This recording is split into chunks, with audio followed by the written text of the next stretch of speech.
First ever factory outlet Mukunda జ్యువెలరీలో Nakshi Mela December 13 నుంచి 21 వరకు అన్ని స్టోర్స్ లో. కేంద్రం దేశవ్యాప్తంగా ఉపాధి హామీ పథకాన్ని అమలు చేస్తోంది.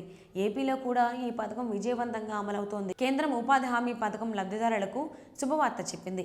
ఇంతకు ముందు ఉపాధి హామీ పథకం కింద ప్రతి కుటుంబానికి సంవత్సరానికి 100 రోజులు మాత్రమే పని కల్పించేవారు. ఇప్పుడు కేంద్రం ఈ పని దినాల సంఖ్యను 125 రోజులకు పెంచింది.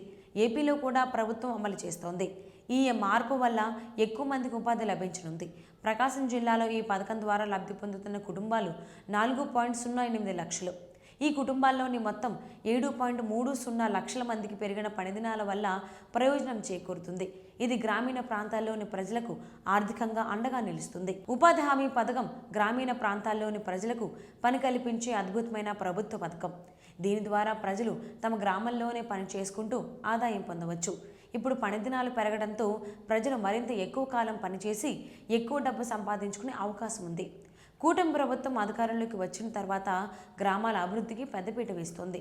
ముఖ్యంగా సిమెంట్ రోడ్లు, మురుగు కాలువల నిర్మాణంపై ఫోకస్ పెట్టింది. 2024-25 ఆర్థిక సంవత్సరానికి సంబంధించి నియోజకవర్గానికి 15 కోట్ల రూపాయల చొప్పున నిధులను మంజూరు చేసింది. హామీ పథకం కింద కూలీల వేతన బడ్జెట్లో 60:40 నిష్పత్తిలో 40% నిధులను మెటీరియల్ కాంపోనెంట్గా కేటాయించనున్నారు.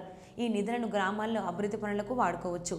ప్రకాశం జిల్లాలో ప్రస్తుతం నీటి సంరక్షణ, భూగర్భ జలాలను పెంచడం, మ్యాజిక్ డ్రైన్లు ఏర్పాటు, చిన్నపాటి గోకులాల నిర్మాణం, పశువులకు వసతి కల్పించడం, పండ్ల తోటలను పెంచడం వంటి పనులు నిర్వహిస్తున్నారు. అయితే కేంద్రం ఉపాధి హామీ పని దినాలను పెంచడంతో మరిన్ని అభివృద్ధి పనులకు నిధులు మంజూరవుతున్నాయంటున్నారు.